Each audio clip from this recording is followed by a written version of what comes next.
that your thoughts lie to you. Don't trust your thoughts. Observe them, prove them wrong, and change them. Because your next level of income, your next level of life, happiness, joy, and abundance, what's standing between you and that next level is, in most cases, the story you tell yourself on why you can't have it.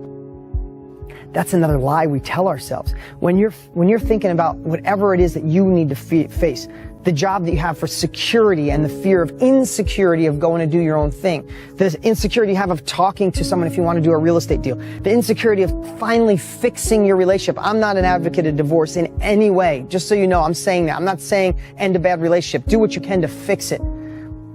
But sometimes it might not be fixable, but that's your decision. I'm just saying is whenever you think of that pain, what happens in our brain, I think our subconscious tries to save us and say, hey, you might feel this way forever, because I was telling myself all these shit stories of what could go wrong, messing up my kids, worrying about everybody, then trying to handle my business during the day. And then all of a sudden, I'm also living in this space that it can't go right. Like it could only be wrong. I couldn't find the brighter path. And then I thought the worst of them all is I'm going to feel this way forever.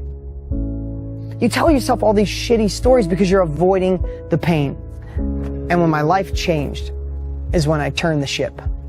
I turned the ship into the storm. And when I turned the ship into the storm is when the shit really happened. That's when the waves hit. That's when the waves are coming over the boat. That's when you think you're going to sink. But here's what I started to do. And this is the part I want to share with you. I started changing the people I was hanging around. I started not listening to the people who were telling me what could go wrong, and I found people who did it right.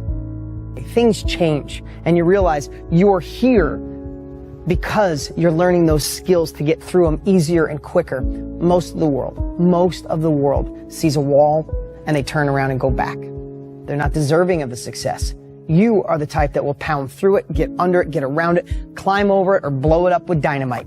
And that's who wins the game. There's something in your life that you want, and it lives on the other side of something you're worried about. It lives on the other side of a problem. And somehow you're finding a way to not have the time to address it, not having the people to address it, not having the energy to address it. You're finding some bullshit excuse to avoid this problem that's holding you back.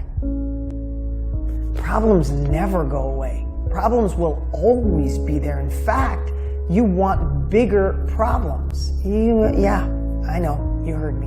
You want bigger problems. I'm going to start off here and then we'll get into it, because I've had so many of these questions of how do you avoid or eliminate problems. Is the bigger your problems, the bigger your success. That's just the way life works. It's not about trying, and maybe that's what you've been fighting for, to get rid of the problems in your life. It's gaining the capabilities to learn how to navigate the territory, how to appreciate those issues, those problems, those failures as they come, because you know it's the fuel to your next level. You're paying your success tax. You're going through the process that you need to learn, to grow, to stretch your mind, to stretch your opportunities, to stretch your capabilities. Take that energy. Stop worrying about the nonsense. Stop worrying about things that you won't give a shit about, and put all that energy, all of it, towards solving the bigger problems in your life that you're freaking avoiding. This is your wake-up call. You deserve another level. You can achieve another level. Stop letting your inner demons, stop letting outside forces, outside people tell you you can't. You can. If I can do it, if so many people I met can do it, you can. Can it happen overnight? No. In most cases, never. But will it happen with consistent, never-ending change and improvement? Yes. And it all starts by you realizing that you not only got to face your problems, you got to slay bigger ones and gain the capabilities. This is my last part. Gain the capabilities to solve problems easier with less stress. Not try to find the capabilities to make problems go away. Not listening to other people. I know that sounds really like, duh, everybody knows that. But how many times in your life have you had a passion, a desire, or a dream, and you shared it with somebody that you thought would give you advice or pat you on the back or be the wind behind your sail, and they actually deflated you?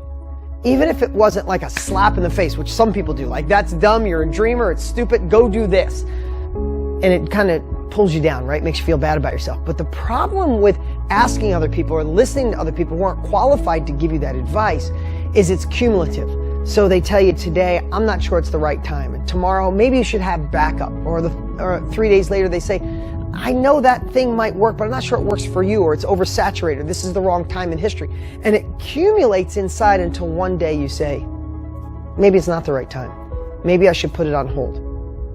And how many times in your life have you put something on hold for 6 months or a year and you look back and 5 years went by just like that? But here's what I challenge you to do. Write down hour per hour what you do. You're worth it. Your bigger future is worth it. And then after a week, I want you to look at that and literally look at all the things that you do that don't serve you. They don't serve making more money. They don't serve God. They don't serve the universe. They don't serve a next level of you. They're things that are just, you're spinning, you're on a treadmill, you're on a hamster wheel. We want to work on the things that move the needle in our lives towards that better relationship, better parenting, better body, in better shape, better health, lots more money, lots more freedom, lots more control. If the things you do don't serve that mission, then they need to go. They need to go. You can literally look at that list and decide, this is something I must do, I have to do, I have no choice. It's my unique ability, it's my job, it's my company, I got to do it. Great. But then some other things you look at, you need to say, I need to eliminate that. Sometimes the best way to finish something is to quit it, to stop doing it. It doesn't serve anything. It doesn't serve a better version of you. Throw it out. Throw it in the garbage. I want you to start thinking through, I have to keep it. I have to throw it out. I have to eliminate it. Or it could be, I have to delegate it. I have a friend. I have a personal assistant. I have a virtual assistant in the Philippines doing it. I have a relative do it. I have a younger cousin who could do it. There's so many things that you do that could be delegated.